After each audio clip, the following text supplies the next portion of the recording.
So I was thinking, the nice thing about using moonshine for vehicle fuel is if you didn't feel like going anywhere, you could just consume the moonshine and maybe you wouldn't give a shit anymore.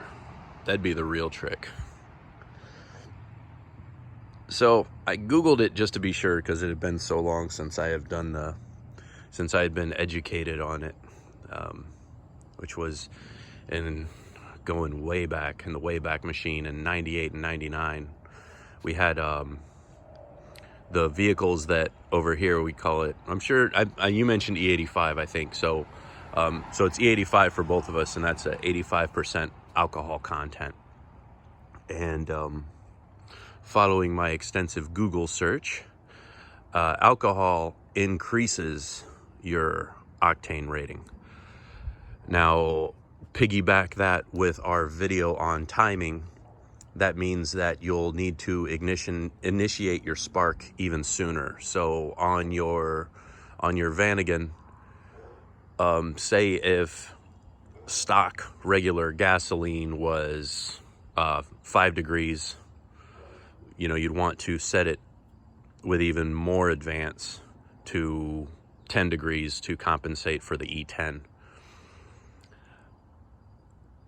If the vehicle, though, or the engine isn't built for that much octane, you're actually outside of your running spectrum. So where your van would probably run on 91, there may not be a way to make it be able to run on, say, I'm just gonna throw something out, like if moonshine is 120 octane or 130 octane. Because there's a different amount of where the valves open up to allow the fuel and air to begin coming in. Spark isn't too big of a deal if it's mechanical, so I mean you can set your spark for 30 degrees advance. But you're going to need an absolute ton of compression for it to ignite and then run out. And then that's where those engines that have the super duper high octane are putting out all kinds of crazy horsepower, because you're stuffing so much more fuel and air into the process. Because all that advance, you're pushing up against all that energy. And then when that energy fully ignites and then pushes back, piston comes down and you get on down the road. Funny cars and drag racing run off alcohol. Indy cars run on alcohol, I believe. Sprint cars over here run on alcohol. To make your own from moonshine, again, I'd end up being a naysayer, because I think knowing too much about it puts something in my mind that to me makes it seem impractical. The other issue you run into is on those engines that have super high octane, they require a great deal of work to keep going.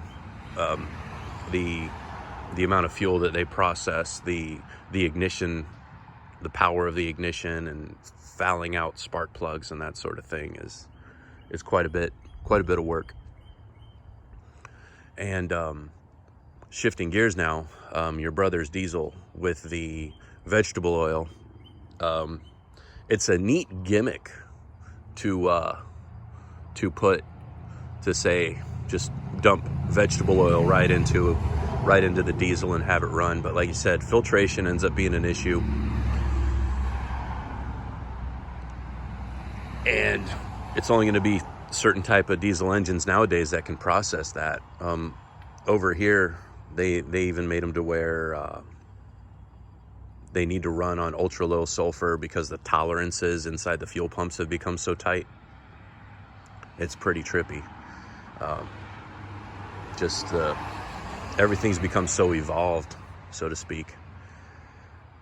Now to run, and I don't know what goes into even making vegetable oil. the advantage in the early 2000s, when the biodiesel was real popular, was it was inexpensive. You know, you could get recycled vegetable oil from a restaurant, and it was cheap, and then you could filter it yourself and then run your vehicle on it. I was going to make a video, and I thank goodness I didn't put it up, about how the US government must not be serious about alternative energy, because, you know, why not just have everything run on corn, you know? And then I looked into it, and again, Google being my friend, or not my friend, thankfully it saved my ass this time.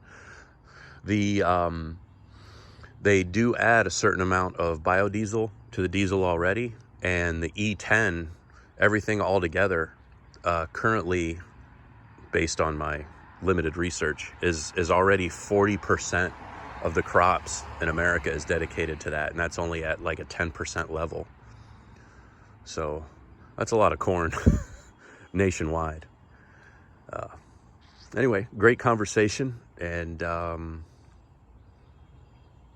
look forward to seeing what everybody else got. See ya.